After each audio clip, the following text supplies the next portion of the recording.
Willie, so let's get this out of the way first, man. You had a tweet, I guess in January about Tua and saying that this team would be better if he wasn't so soft or whatever the tweet was. But yeah. Can you tell me about that? Yeah, to be honest, like I was watching the game, a fan of the game, and I was rooting for the Dolphins that game. I wanted the Dolphins to get past the Chiefs, and I was emotional about it, and I tweeted something I probably shouldn't have, and I regret it today.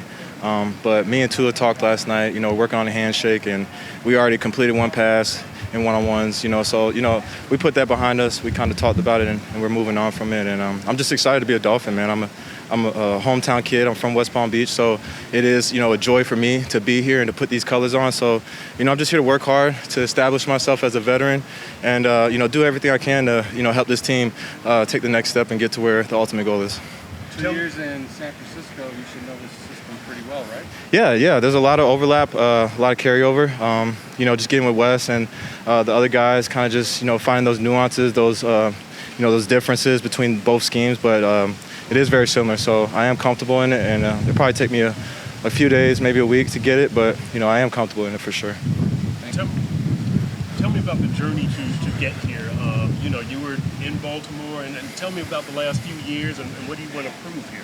Yeah, Baltimore, my last year there was COVID year, and going in that free agency year, it was kind of, it was rocky for anybody to get paid just with, what was going on at the time. Just the past 2 years in San Fran have been a joy. Just want to establish myself again and show that I still got a lot of game left even going into year 10. I know Mike McDaniel personally. He gave me my first shot back in 2014 when I was in Cleveland. And, to be reunited with him, it feels full circle moment. So, I'm just kind of come out here, compete. The fact that I do know the playbook kind of gives me an advantage, a leg up. So, I'm just kind of, just ironing out the details these next couple of days and kind of go from there. And how big of a factor was knowing Mike? I mean, that had to be play pretty big, right? Yeah. It was like, me knowing Kyle. That's how I got my shot in San Francisco. And, Mike is a personal friend of mine, and when he got the job a couple years ago, I was so happy for him. I texted him. We always kept that relationship strong. And when I saw him, when I worked out, it was just a joy to see him. It's like we picked up where we left off. And now that I get to play for him again, I just kind of like want to restart it. Like I said, it's a full circle moment for me, just to be back with him. So really excited about the opportunity.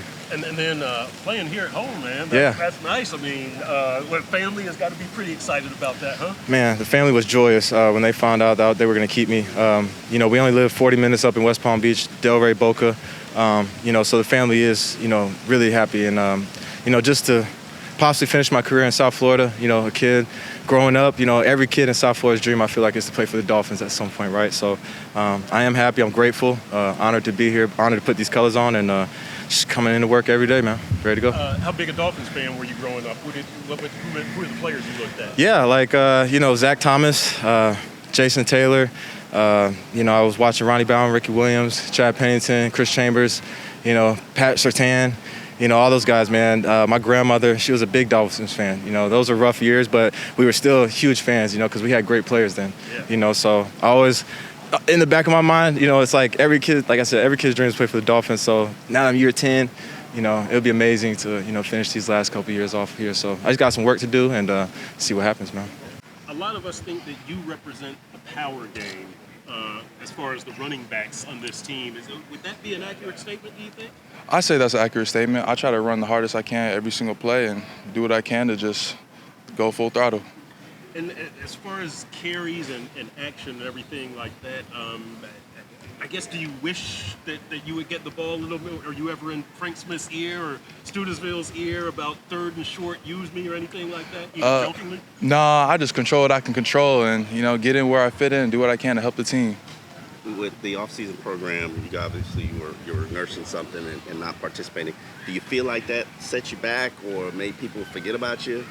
No, I don't think it set me back at all. I think this game is 80% mental, and as long as I get my mind right, that's where everything needs to be. The physical will take care of itself.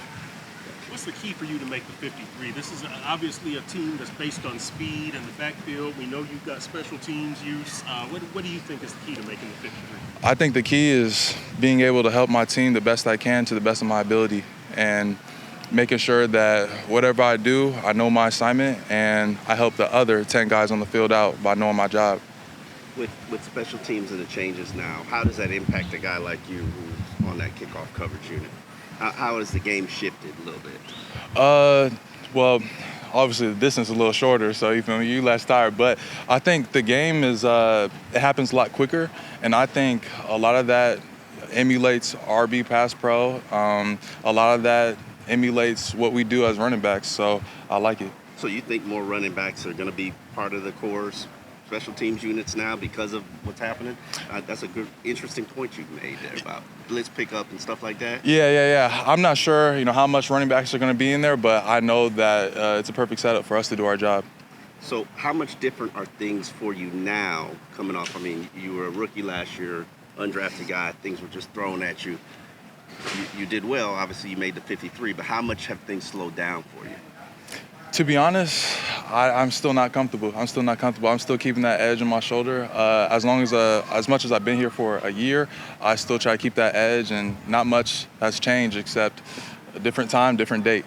What? Interesting. What do you think it is about undrafted rookies? You, Ethan, Tanner, Julian. What kind of mindset do you have to make that? Be a survivor from the third team. You got to be on it. And there has to be a stress and a constant anxiety to get better every single day. Long time coming. I remember you when you were in the practice squad here. What has that journey been like for you to make your way back here? It definitely was a journey. Went to Detroit for 2 years. Went up there and we played some really good ball and learned a lot up there. And glad to be back. What did your time here? What kind of foundation did it set for you? My first year here? Yeah. It was just, coming in undrafted, I always had a chip on my shoulder trying to just get on the field. And, just when you get the opportunity, just take full advantage of it. How different of a player are you now from when you were here the first time? I'm definitely a different player now. I'm more of like going in my fifth year, I've seen a lot of ball and, just come in, try to be a asset to the defense. After a few years in Detroit, is it getting a little tough to get readjusted, reacclimated to this weather and training camp? Oh, yeah. Definitely the heat, just getting back used to the heat and running around with pads on is the main thing, because, Sunday going to be the same thing. So just getting back used to the heat. How's the process been for learning Anthony Weaver's defense and all the different fronts that he features? It's not really hard for me, just as a nose guard, it's very simple. Just you ain't got too much. Just, strike blocks and stay in your gap.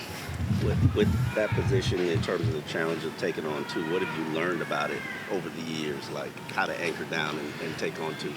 One thing I do know, and in this league here, playing the nose guard, you got to be a really savage type of guy, like a grimy guy. That's a hard job to play. Just sit in the middle, anchor down, and just you got to do the dirty work. You don't even look for making plays. Just take it to somebody else free. How has time with Dan Campbell in Detroit shaped you? I love Dan. Great guy, great coach, players coach for sure. It's all about his team, and I love to play for him. What stands out about Aaron Brewer so far going up against him in practice? AB is really quick. That's one good thing about it. Him, is you ain't gonna see those kind of centers every Sunday now, and just going up against him, making you a better player for sure. How would you describe going from playing for a guy who's all adrenaline, very football typical guy like Dan Campbell to a kind of more unusual type like McDaniel, who's kind of quirky, way more like cerebral? I can see the same similarity. Mike just didn't play in the league, but Coach McDaniel, he all about football as well. A great guy, and he loves his team. The big change, obviously, going from here to Detroit was you just got a lot more opportunities and playing time. But where specifically did your game grow the most from here to Detroit? Oh, like I say, my game really grew the most. I went to Detroit and I was actually playing. That's getting live reps and everything, just seeing a lot of different balls and great teams, I'm going against, and that just built me as a player. In this heat, obviously, it's good to have 3 nose tackles, who have experience with you and Tard and Hands. What's the competition been like with Tier so far? I imagine it's competitive. Oh yeah, every day we come here to work, and we're gonna try to get the best out of each other, push each other, and we can't never make a decision on the field. It's up to their decision, and we ain't gonna never leave it between us. It's gotta be upstairs, and the only thing we're gonna come out and do and compete every day. Have you gotten a good look at the offensive guards, and what have you noticed from going up against any of them? Great, some heavy hitters, big maulers, Rob Jones and Liam Eichenberg, great guys. Like I say, they all some good guards, and I love to see them play on Sunday. And pleased with how camp has gone to this point. You made some plays today. Can make more plays, so it's going well. You're gonna really get to see the progression when we go against other people. Where's the level of chemistry you're feeling with this secondary? It's been a little bit rebuilt over the offseason, some new guys, but where do you feel like you guys are at this point in camp? We got a lot of professionals in our room, so guys that want to win, so it didn't really take long for us to kind of get together and kind of gel. And we do stuff outside the building, too. Like, a lot of guys go golfing. Some of the older guys have guys over at their houses and stuff, so we have a lot of chemistry, actually. You took up golf yet? It feels like everybody else is. Nah, not yet. Maybe soon. Kader, tell me about the challenges of a joint practice, because it seems now for a lot of the vets, that's where they get their reps as opposed to the preseason game. The joint, is that the real measuring stick of training camp? Do you guys look at it like that? Not discounting this. Yeah, I feel like you start going against the same people every day. You kind of, I'm not gonna say you have like a tail, but Tyreek's fast, Jalen's fast. So that's like their that's something that they use. And when you get to go against other people, like guys you don't see every day, you get 2 days to just kind of compete, and they're just throwing different stuff at you, different plays, different schemes and stuff like that. So yeah, I feel like joint practices are like one of like the toughest parts of camp, because it's just something new.